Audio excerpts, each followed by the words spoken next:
अस्सलाम वालेकुम, मेरा नाम है आफरीन और मेरा रोल नंबर 25 और क्लास है अकाउंटिंग एंड फाइनेंस। मेरी कंपनी का नाम है द सीरियल्स पाकिस्तान लिमिटेड। ये कंपनी बेसिकली मैन्युफैक्चर डिस्ट्रीब्यूशन करती है फार्मास्यूटिकल प्रोडक्ट्स और कंज्यूमर प्रोडक्ट्स के डिस्ट्रीब्यूशन करती है पाकिस्तान और ओवरसीज़ में। ये बेसिकली कंपनी जो थी इनकॉर्पोरेट हुई थी एज अ प्राइवेट कंपनी 1965 अक्टूबर में, और 1993 में इसको कन्वर्ट कर दिया गया पब्लिक लिमिटेड कंपनी में। और इसकी जो PSS लिस्टेड डेट है वो 1984 है। SCCP रजिस्ट्रेशन डेट है ईयर है 1965।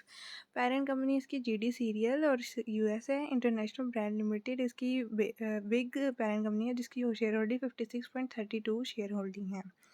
इसके प्रोडक्ट्स ये दिए गए हैं pharmaceutical, nutraceutical, consumer product, medical devices and disposal, कैरीफ्लेक्स blood transfusion and gloves. Customer countries भी नीचे गिवन है, अफ़गानिस्तान, श्रीलंका, कोलंबिया। ये सारी जो कस्टमर कंपनीज़ हैं इन पे हमारी जो कंपनी है मैन्युफैक्चर प्रोडक्ट्स को सेल करती हैं, और इनमें से कुछ कंपनीज़ अपनी हमें हेल्प करती है प्रोड्यूस करने में, मैन्युफैक्चर करने में हमारे प्रोडक्ट्स। इसमें से काफ़ी जापान है। जापान हमें काफ़ी चीज़ों में करती है लाइक टेक्नोलॉजी। ये इसकी सब्सिडियरीज़ है। IBL health care, serial Pakistan limited, serial pharmaceuticals, ये सारी इनकी सब्सिडियरीज़ हैं। और अलॉन्ग विद दिस इनकी परसेंटेज है कि कितनी शेयर होल्डिंग है हमारी कंपनी की इन कंपनी में। नेक्स्ट्रा फार्मा लिमिटेड इसकी सब्सिडियरीज़ की आगे सब्सिडियरी है जहां उन्होंने उसको 87.20 किया था। फॉरेन शेयर होल्डर में हमारे हैं 527 शेयर होल्डर हैं, और इनके परसेंटेज 2.41 है। फ्री फ्लोट शेयर 50% है इस कंपनी के। ये एक्सपोर्ट एंड इम्पोर्ट है इन कंट्रीज़ के साथ। ये सारी उसकी नंबर दी हुई हैं 2023, 2022 और 2023 की टोटल एक्सपोर्ट सेल्स जो हैं इन कंट्रीज़ के साथ हमारी, ये हमें गिवन दी गई हैं। जो हमने सेल किए हैं अपने प्रोडक्ट्स उस सारे की सेल्स।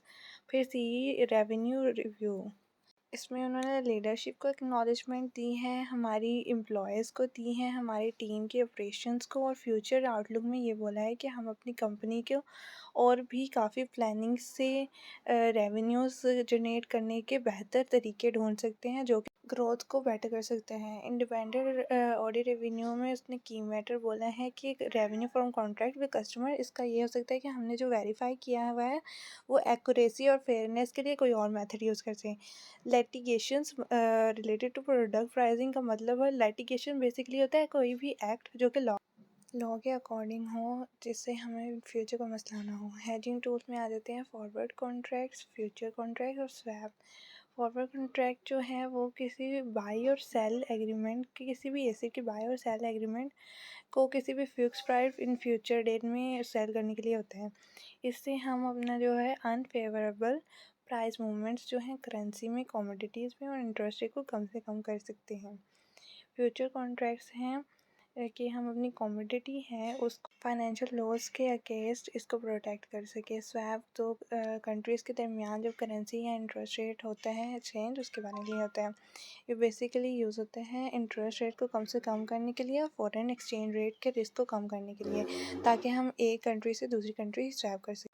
बेसिकली कंक्लूजन ये है कि कंपनी जो है मैन्युफैक्चर करती है फार्मास्यूटिकल प्रोडक्ट्स को, और इस कंपनी की जो मैन्युफैक्चरिंग है फार्मास्यूटिकल की डिस्ट्रीब्यूशन है बहुत ही प्रॉफिट में जा रही है। इनका प्रॉफिट जनरेट सही हो रहा है इम्पोर्ट और एक्सपोर्ट से। काफ़ी ईयर्स में जो है ये इसने काफ़ी सब्सिडियरीज़ ओपन की हैं जो कि वो भी प्रॉफिट में जा रही हैं। Thank you so much.